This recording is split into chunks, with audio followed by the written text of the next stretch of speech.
E o alienígena pequenininho ainda estava lá. Ele estava me encarando. Você está assistindo Contatos Imediatos, Oceania.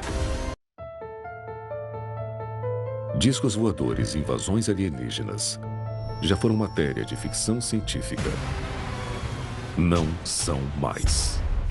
Tá indo contra o vento. O vento tá a 120 nós oeste. Eu não sei o que é.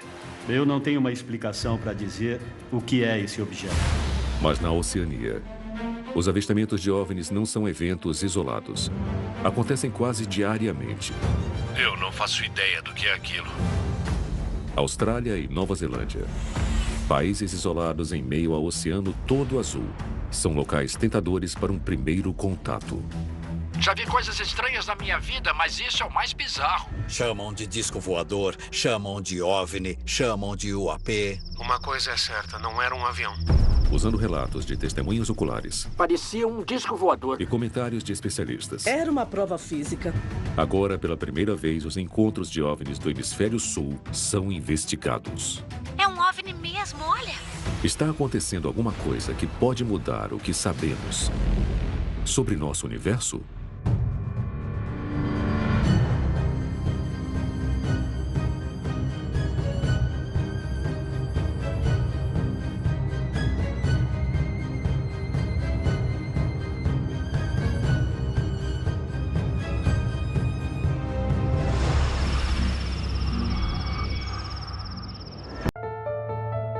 Discos voadores e invasões alienígenas já foram matéria de ficção científica. Não são mais. Tá indo contra o vento. O vento tá a 120 nós oeste. Eu não sei o que é. Eu não tenho uma explicação para dizer o que é esse objeto. Mas na Oceania, os avistamentos de OVNIs não são eventos isolados. Acontecem quase diariamente. Eu não faço ideia do que é aquilo. Austrália e Nova Zelândia, países isolados que flutuam em um oceano azul, são locais tentadores para um primeiro contato. Já vi coisas estranhas na minha vida, mas isso é o mais bizarro. Chamam de disco voador, chamam de OVNI, chamam de UAP. Uma coisa é certa, não era um avião. Usando relatos de testemunhas oculares. Parecia um disco voador. E comentários de especialistas. Era uma prova física. E pela primeira vez, os encontros com OVNIs no hemisfério sul estão sob o microscópio. É um OVNI mesmo, olha. Estaria acontecendo alguma coisa que mudaria o que sabemos sobre o nosso universo?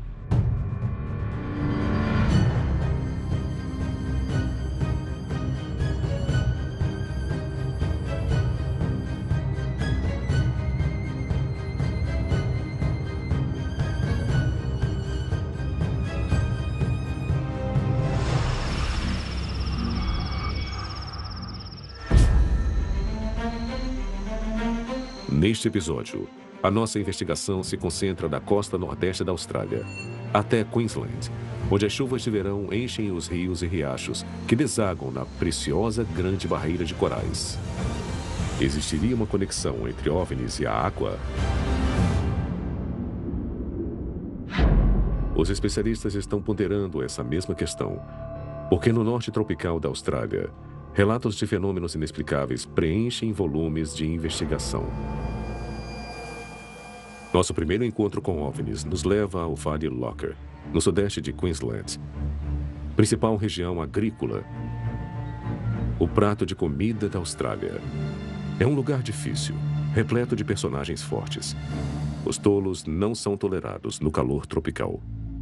Meu nome é Andy Galt, tenho 39 anos, moro em Queensland, na Austrália. Sou gerente de projeto em uma mina de ouro na Austrália Ocidental. Andy também é um observador de tempestades. Quando está em casa, em Queensland, ele filma as espetaculares tempestades que atingem sua propriedade. Nos últimos anos, digamos 3 anos, testemunhei pelo menos em 4 ou 5 ocasiões na região onde vivo, atividades de OVNIs, orbes, luzes, várias coisas. Andy não tem dúvidas de que vive em uma região de concentração de OVNIs. Referente à atividade de OVNIs na Austrália, Queensland seria a maior concentração, com certeza.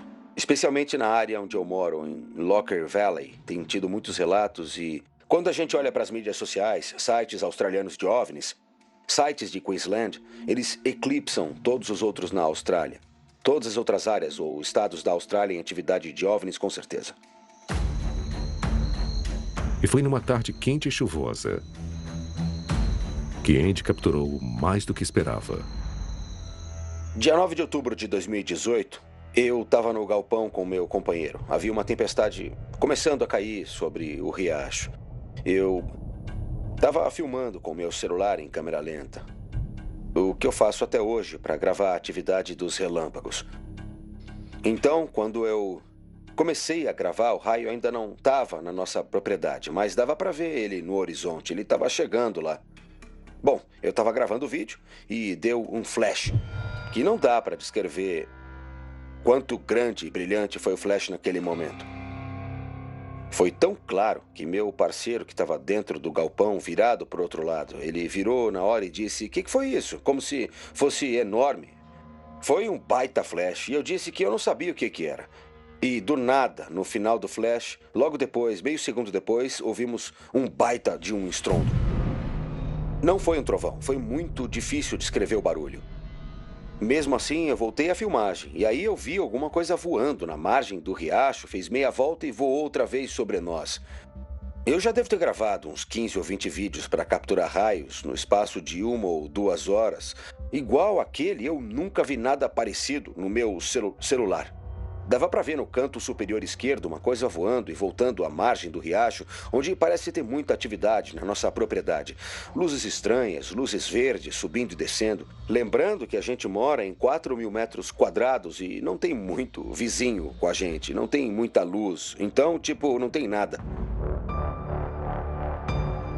Andy encaminhou seu vídeo para a MUFON, a Mutual UFO Network. E o diretor australiano, Roger Stankovic, é mundialmente reconhecido por sua análise de evidências de OVNIs e de UAPs. Nós analisamos, nós entramos nos metadados e não há adulteração. Essa é uma gravação legítima desse objeto. Portanto, não é um objeto pequeno.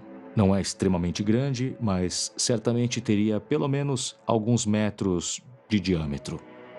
Ele fez uma distância de uns 400 metros, um pouco mais de 400 metros em menos de 1 segundo enquanto ele passava. E foi aí que o flash e o estrondo dispararam. Então, para ele cobrir essa distância em menos de 1 segundo é muito fenomenal. Eu nem sei o que eu posso dizer. E se move muito rápido, calculado em 600 metros por segundo.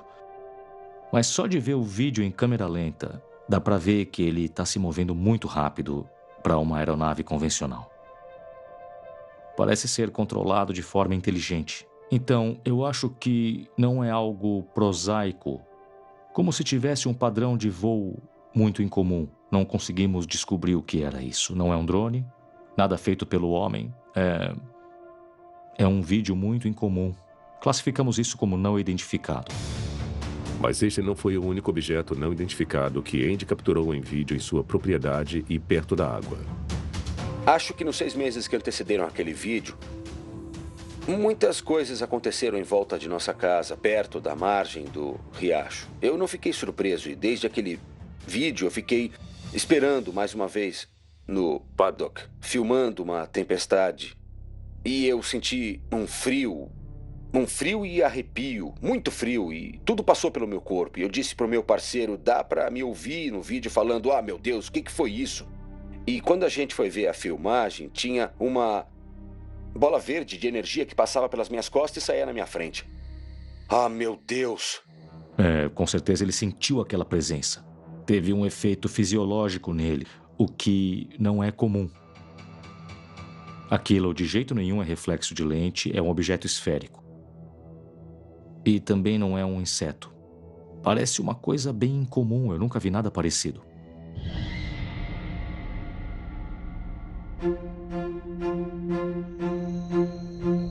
À medida que o calor e a umidade de Queensland aumentam na primavera, as tempestades são quase diárias. Andy acredita que isso proporciona uma cobertura perfeita para atividades extraterrestres. E os vídeos que eu fiz foram por volta de 4 ou 5 horas da tarde, com uma tempestade chegando. Eu não sei, acredito que com os relâmpagos e as tempestades por perto, seja lá o que fica voando acima de nós, essas coisas que estão em volta da gente, com certeza usam as nuvens e as tempestades como pretexto para fazer o que tem que fazer.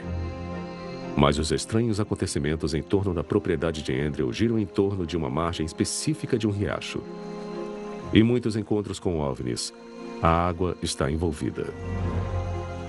Eu não sei o que tem nessa margem do riacho. Pode ser no meio da noite e, como eu disse, não tem muitos carros onde a gente está, na propriedade que a gente está. Então, as luzes sobem e descem e piscam e ficam verdes e desaparecem. A gente vê luzes verdes. Eu tenho outros vídeos no meu celular de uma bola de luz verde que sai da margem do riacho para o paddock e depois flutua para longe. Houve vários casos registrados de OVNIs associados a corpos d'água, sejam barragens artificiais, ou oceano, ou riachos. Andy e seu parceiro finalmente criaram coragem e foram até o riacho. Andy queria ver se o OVNI que ele filmou no paddock ainda estava por lá. O que a gente viu, eu não consigo descrever. Parecia que a gente estava assistindo a um filme de ficção científica. Aquelas pinturas, fotos e desenhos de coisas. São muito precisas, aquelas coisas que a gente nunca viu na vida. Mas aquilo era a vida real e o que a gente viu, fico até arrepiado de falar nisso.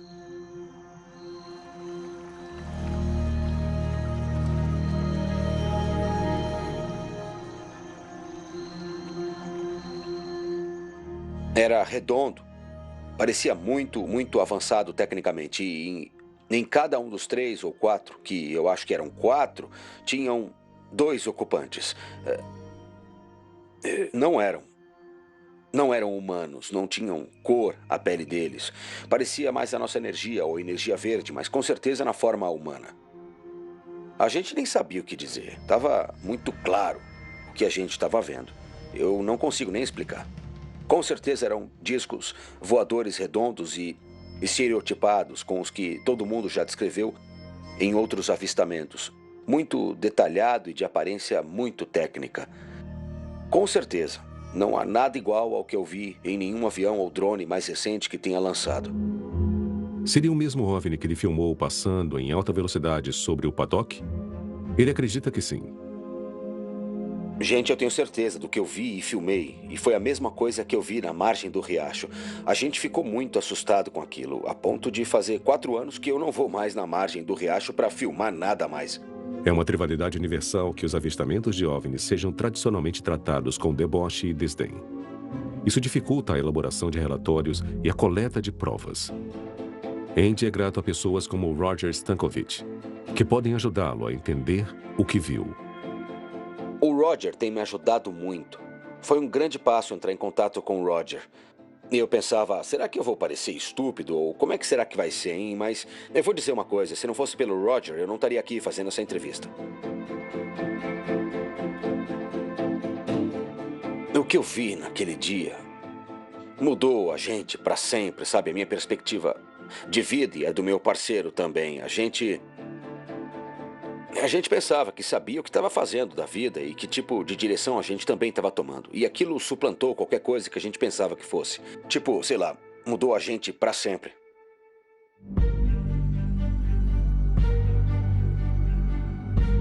Os avistamentos registrados por Andy de supostos OVNIs em sua propriedade em 2019 são objeto de uma investigação em andamento da MUFON.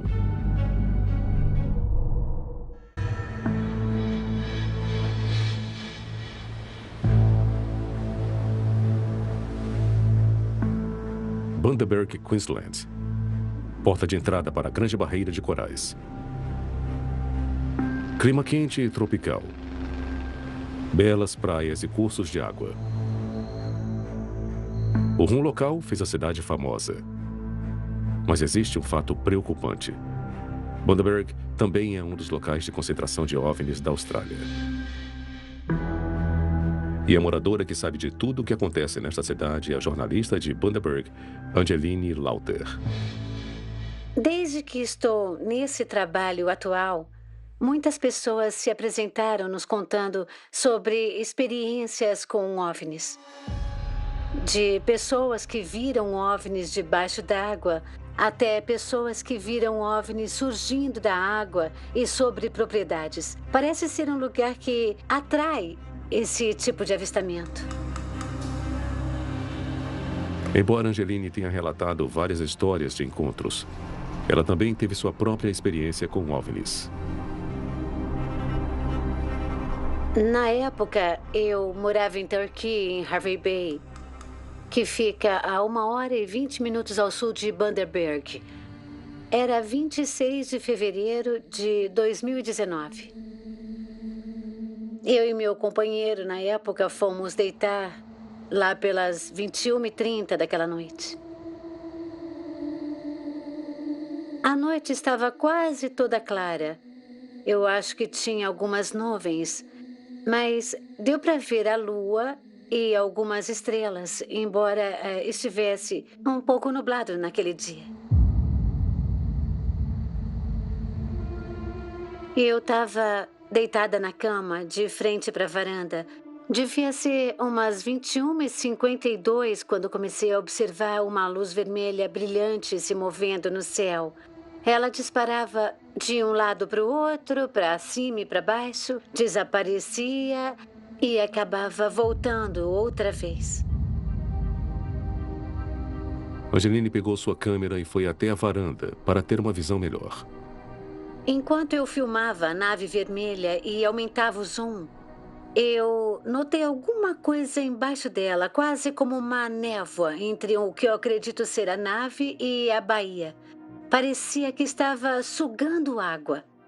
Mas eu acho que o mais estranho é que notei uma luz branca, grande e brilhante, perto da nave vermelha. Então, quando eu dei um zoom na nave branca, o que eu vi foi muito, muito estranho. A nave branca parecia ter luzes circulando por baixo dela também. Parecia que as luzes estavam girando.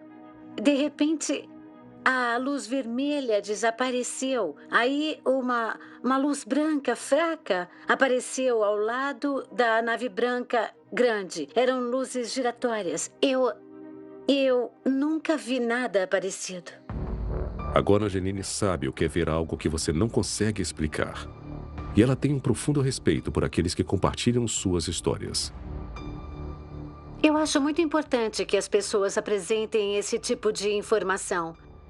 Eu acho que estamos vivendo numa época em que começamos a aceitar cada vez mais essas histórias. Os jornalistas são tão curiosos quanto as pessoas que avistaram essas coisas. E uma dessas grandes histórias veio de um homem que é tão impressionante quanto o avistamento que testemunhou. Sou Trevor Garrett, tenho 66 anos, sou um agricultor aposentado. E ao longo da minha vida e meu trabalho, testemunhei 4 ou 5 eventos espetaculares de OVNIs. Ele era um autêntico cara australiano, muito correto, que só estava querendo tentar entender o que ele viu. Eu não estava com medo. Fiquei impressionado. Fiquei impressionado. Essa deve ser a melhor palavra. Quando ele me contou sobre o tamanho daquilo e o fato de ter luzes verdes, eu fiquei surpresa. Devia ser enorme. Era pelo menos o dobro do tamanho de um Boeing 737. Foi isso que me fez querer levar essa história para um público mais amplo. Então, eu escrevi sobre isso e muitas outras pessoas se apresentaram dizendo que tinham visto alguma coisa semelhante. Trevor era fazendeiro de cana-de-açúcar na época. Eu me mudei para Bundaberg em 2006. Foi onde eu pude ver a maioria dessas coisas.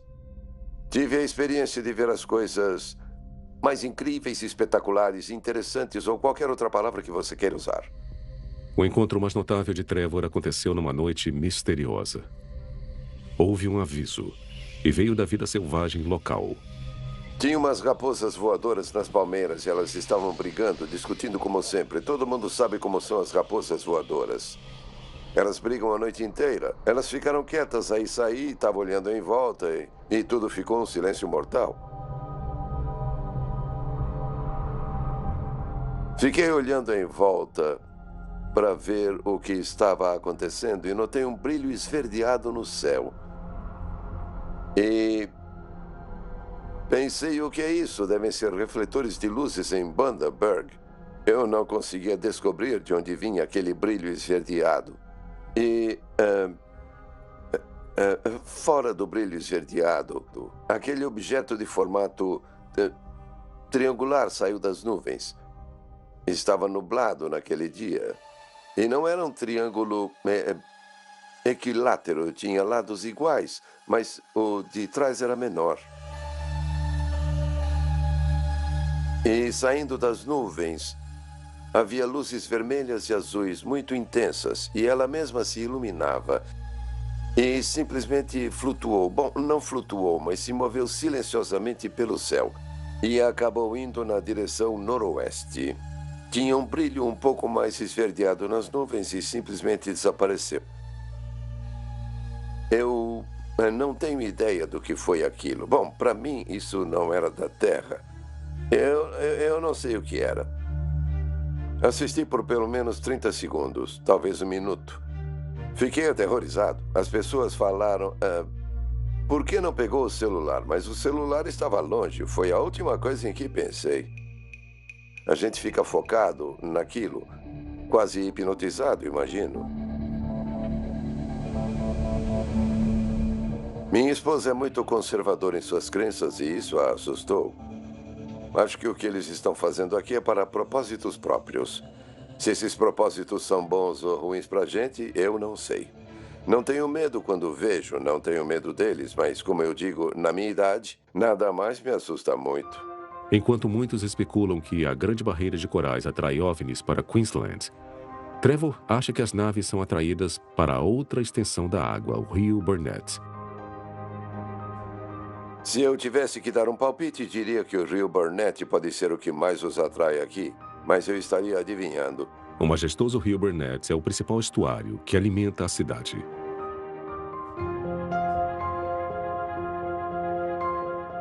Parecia que estava seguindo o curso do rio Burnett, aquela luz que eu vi, ou sei lá o que foi que eu vi. Mas, com certeza, parecia estar seguindo o curso do rio Burnett. Talvez seja o rio que eles estão seguindo, eu não sei. A água é uma característica recorrente na história dos OVNIs e no norte tropical de Queensland. Mas por que permanece um mistério? Talvez a resposta seja encontrada quando houver mais testemunhas como Trevor, que são fortes o suficiente para dizer as coisas como são. Eu conversei com as pessoas sobre o que tinha visto naquela noite e elas simplesmente mudavam de assunto na hora. Não quiseram falar no assunto. Isso é um pouco do jeito australiano. Quando o assunto são os OVNIs, eles evitam. Não falamos sobre o vizinho do laboratório de drogas. A gente não entrega os amigos.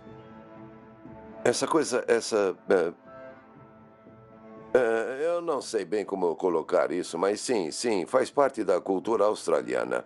A gente não quer criar problemas, melhor ficar de boca fechada. Não me importo mais, cheguei numa idade em que não me importo com o que pensam de mim. Eles acham que sou maluco porque vi coisas no céu, mas só eu sei o que eu vi. Eu sei o que vi. Se vão me chamar de maluco por dizer que vi essas coisas e dizer o que eu penso, bom, então é uma pena, é muito triste.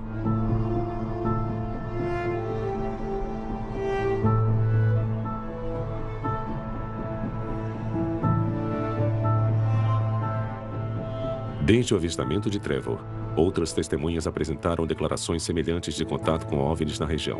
Bundaberg continua sendo um local de concentração de OVNIs.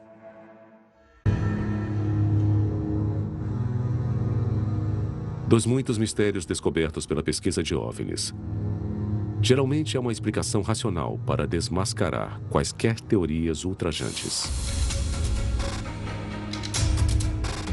Normalmente, a noção de que fomos visitados por alienígenas de outra galáxia logo se depara com argumentos céticos que questionam a tecnologia que poderia tornar possível a viagem através do vasto vazio do espaço.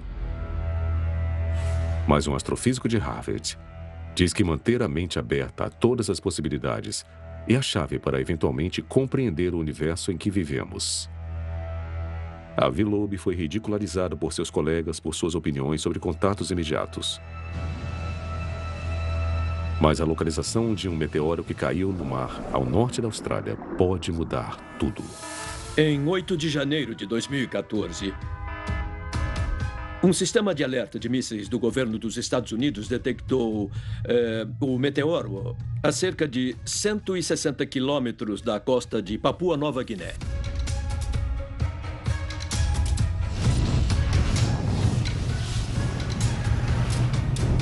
A explosão, a desintegração deste objeto liberou uma pequena porcentagem da energia liberada na explosão atômica de Hiroshima. Não muito maior que uma bola de basquete. Foi o comportamento incomum do objeto que despertou o interesse do Avi.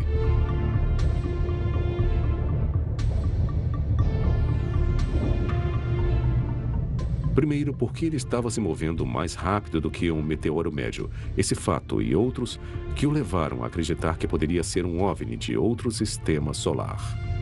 Ele se movia a 45 km por segundo, uma velocidade muito alta, a cerca de 18,7 km acima da superfície do oceano. E quando extrapolando para trás no tempo, percebemos que este objeto veio de fora do sistema solar. Estava se movendo muito rápido, mais do que 95% das estrelas próximas ao Sol. E isso implica que não só não está ligado ao Sol, mas também se move 2 vezes mais rápido do que as estrelas se movem em relação ao Sol na sua vizinhança. Com certeza, um objeto de origem interestelar. O astrofísico da Universidade Nacional Australiana, Brad Tucker, também estudou o objeto e sua trajetória de voo.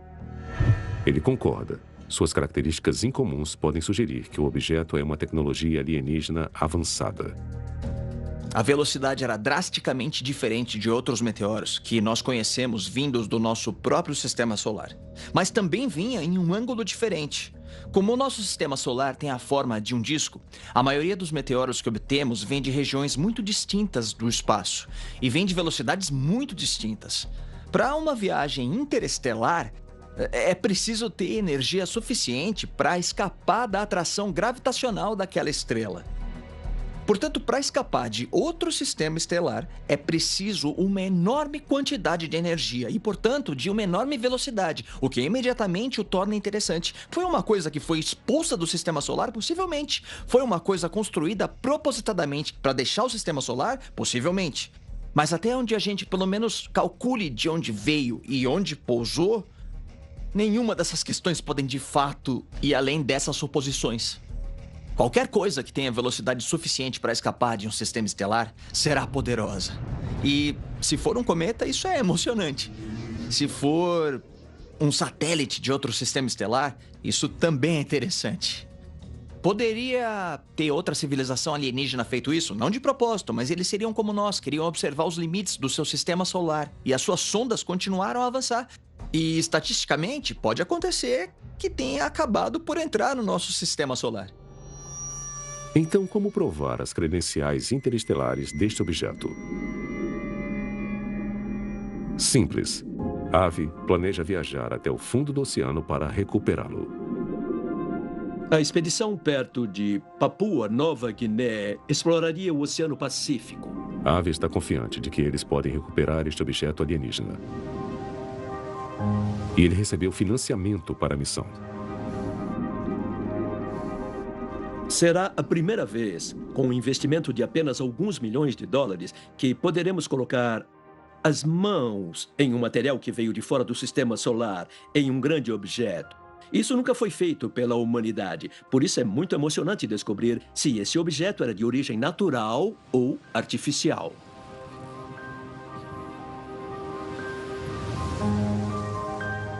Eu acho que este meteoro escolheu um local de pouso muito atraente para a gente examinar.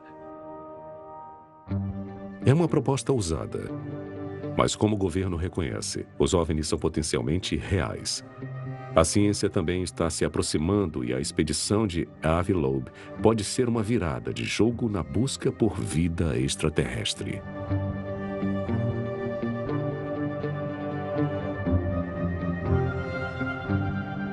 Avi Loeb está atualmente planejando sua missão para recuperar o objeto interestelar do fundo do Oceano Pacífico.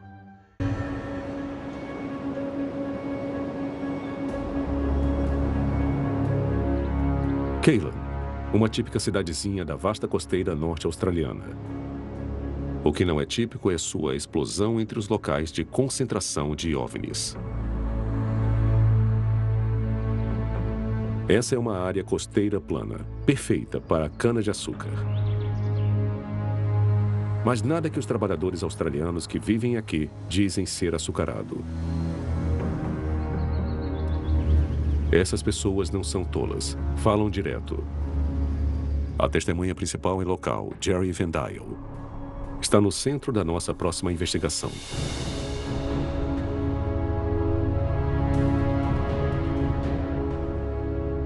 Meu nome é Jerry Van Dyel, eu trabalho atualmente no aeroporto de McCoy. Eu sou um oficial de segurança e também um investigador de OVNIs em tempo integral. Numa noite quente e clara de agosto de 2019, antes de se tornar um investigador de OVNIs,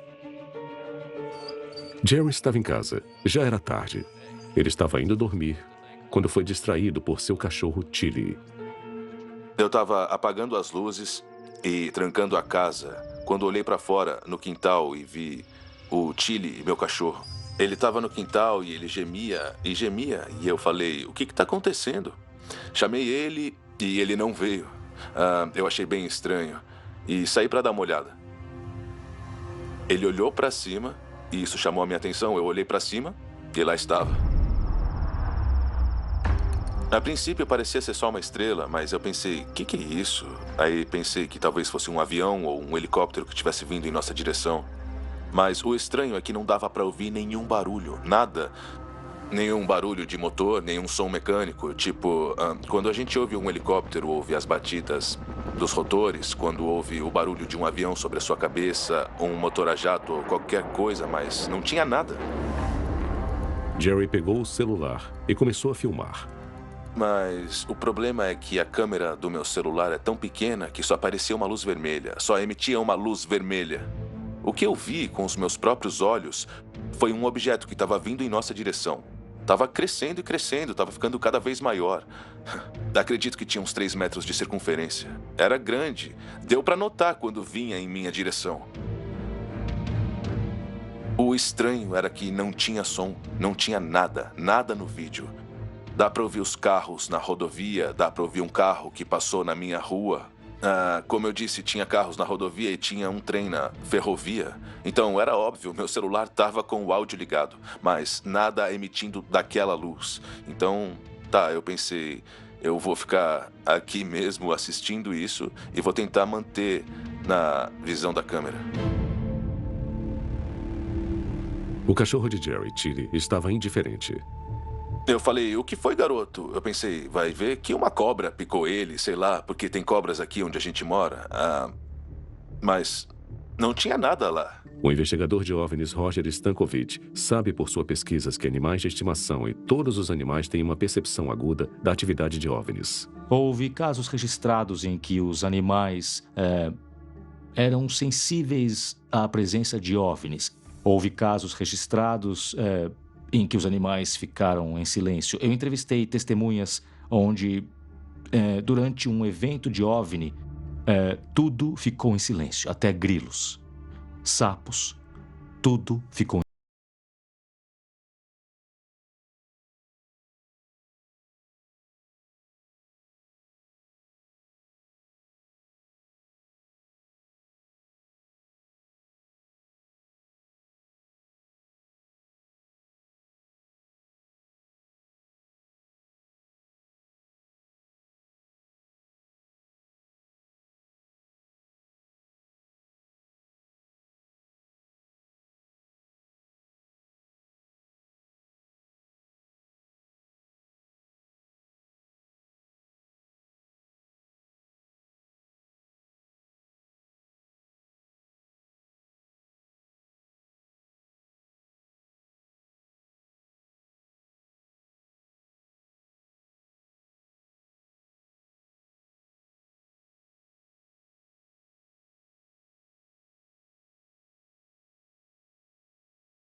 veem e começam a encaixar todas as peças, as pessoas começam a pensar, ok, talvez ele esteja falando a verdade.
Encontre seu EZTEC, o lugar certo do melhor negócio.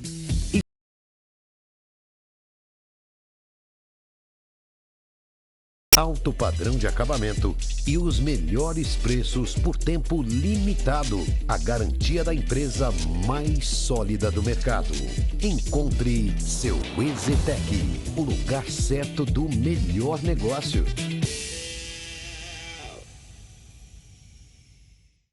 como seria bom se a gente fosse pros Lençóis Maranhenses. Calma! Faça como eu.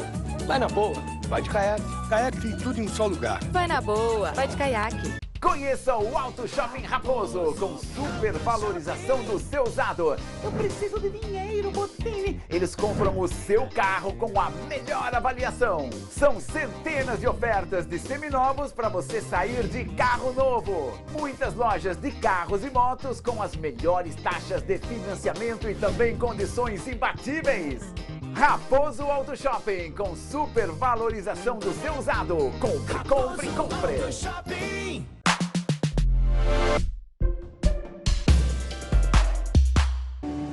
Um contato na juventude, quando trabalhava em uma traineira em alto mar, deixaria Jerry profundamente abalado.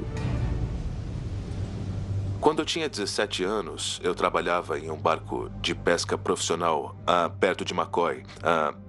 A gente trabalhava a 400 milhas náuticas da costa até a Grande Barreira de Corais. Jerry estava deitado no convés. Era uma noite calma de verão. E lá no Mar de Coral é escuro. E só a Via Láctea ilumina o céu noturno. Eu estava lá curtindo aquela brisa de verão, aquele ar fresco do oceano. Eu achei que vi um objeto verde, como se fosse uma esfera verde. E eu pensei, sei lá, é só um satélite. Mas aí aquela coisa caiu em direção ao oceano. E eu fiquei pensando, o que será que é aquilo? Aquilo me assustou. Eu sentei, fiquei assistindo e ele parou, ficou lá por uns 10 segundos e depois fazia uns movimentos erráticos e depois se afastou em direção ao outro barco. Quando isso aconteceu, eu desci e chamei meu chefe. E o objeto apareceu e ficava indo para a esquerda e para a direita radicalmente. E depois simplesmente parou e disparou de volta no ar, como... Foi tão rápido. A gente nunca tinha visto nada igual na vida. Mais rápido que um avião, cara. Muito mais rápido que um jato de combate, que um caça-jato. Muito mais rápido. Um caça-jato faz o quê? 1000 km por hora? Aquilo era mais rápido que isso. Tinha um barco, como eu disse, devia estar a umas 30 milhas náuticas de onde a gente estava, a noroeste, e ainda dava para ver o brilho da luz. Ou seja, a gente viu aquilo ir do ponto A ao ponto B em 2 segundos e bem em cima daquela luz. Aí disparou de volta para nós. E foi... Era grande, era rápido. O especialista em OVNIs Jamie Leonarder tentou entender a conexão entre o mar e esses fenômenos. Parece haver uma relação incrível entre esses objetos e a água. E quando a gente pensa nisso, somos o planeta Água. Enquanto Jerry não conseguia entender o que era o objeto, ele, em retrospectiva, ponderou durante anos sobre a natureza do que viu. Talvez tenha vindo de outra nave maior que estava lá, que eu não conseguia ver a olho nu. Quem sabe estava mais alto na atmosfera, sei lá. Ou não sei, talvez fosse só uma sonda que veio dar uma olhada no que era ou como era a nossa Terra. Mas talvez, apenas talvez, a nave-mãe não estivesse lá em cima. Muitas pessoas especularam que existem bases subaquáticas de OVNIs. E um dos casos de OVNIs mais bem documentados na história moderna aponta para uma ligação entre OVNIs e atividades subaquáticas. Aconteceu perto de um porta-aviões, ou USS Nimitz, na costa de San Diego, em 2004. Quando um OVNI foi registrado viajando a velocidades alucinantes e tão rápidas que ele poderia atravessar toda a galáxia em 4 meses. Aqui ele é capturado por uma câmera de um caça da Marinha. Com aproximadamente 12 metros de comprimento e formato oval, ficou conhecido como OVNI Tic Tac. E de forma alarmante, sabia para onde se dirigiam os aviões da Marinha. Chegou ao seu destino antes deles. Mas isso não é tudo. Esses pilotos acreditam que podem ter avistado uma nave-mãe. 2004. Estávamos com Nimitz e estávamos olhando não para um, mas para 2 objetos. O primeiro objeto que chamou a atenção era bem grande em comparação com o Tic Tac e estava submerso bem próximo à aeronave operadora. Aquilo foi um grande problema para a operação militar na costa e a gente tem que observar muito bem isso. Então, de repente, um objeto menor, com cerca de 12 metros de comprimento, disparou a uma velocidade vertiginosa. Não demonstrou nenhum problema com o torque na água. Parecia se mover no ar na mesma velocidade que estava na água, o que nós sabemos não ser possível. A experiência de Jerry também ocorreu fora da costa. E quando se está a centenas de quilômetros de qualquer lugar no meio da noite em um pequeno barco, uma experiência como essa é, no mínimo, assustadora. Tanto que o capitão do Jerry, um calejado veterano do Vietnã, ficou abalado. Quando eu olhei pra ele e perguntei, cara, que merda é essa? Aí ele falou, eu não sei, mas não vamos ficar aqui pra descobrir, vamos levantar a âncora e sair daqui. Foi assim. Eu lembro que ele estava petrificado, como eu nunca tinha visto. Ainda mais um veterano do Vietnã. Ele ficou praticamente petrificado. E olha que ele viu muitas coisas no Vietnã, mas ele ficou petrificado quando viu aquilo. Ele não conseguia explicar, ele não queria explicar, só queria dar o fora. Mas antes de partirem, o capitão de Jerry correu até sua cabine e pegou o seu rifle 303. E aí ele carregou o rifle e... ele ficou com ele do lado até a gente chegar ao porto de McCoy. Ele tava petrificado. Não foi em terra. Eu tava num barco a 400 milhas náuticas da costa e da Grande Barreira de Corais. Leva quase 12 horas para voltar ao porto. E a gente levou 12 horas para chegar em casa. Esse foi o fator mais assustador. Será que aquilo estava seguindo a gente? Ou será que ia voltar e sequestrar todos nós? Ou sei lá. Eu me posicionei na proa e fiquei só examinando o céu, tentando ver se aquilo ia voltar até nós. Era assustador. Aquilo deixou a gente muito assustado. Assustou mesmo. Quando voltou para a segurança da terra firme, Jerry jurou nunca mais sair num barco de pesca. Eu falei, nunca mais eu vou voltar. Tchau, chega. Já deu. Foi muito difícil. Ele não queria que eu desistisse. Eu era um ótimo pescador, mas ele disse, cara, você que sabe. E eu respondi, pra lá eu não volto. Mas 27 anos depois, Jerry está de volta à água. Mais sábio, mais velho e esperançoso. Hoje em dia, ele pesca para relaxar. Eu meio que aceitei o fato de que, tudo bem, se existe vida lá fora, a gente vai mais cedo ou mais tarde ficar sabendo e a gente vai ter que se acostumar com isso. Jerry vem pesquisando OVNIs há muitos anos. E embora acredite que ele e seu capitão testemunharam um OVNI, ele ainda não tem certeza do que era exatamente. E mais importante ainda, será que veio de cima ou de baixo?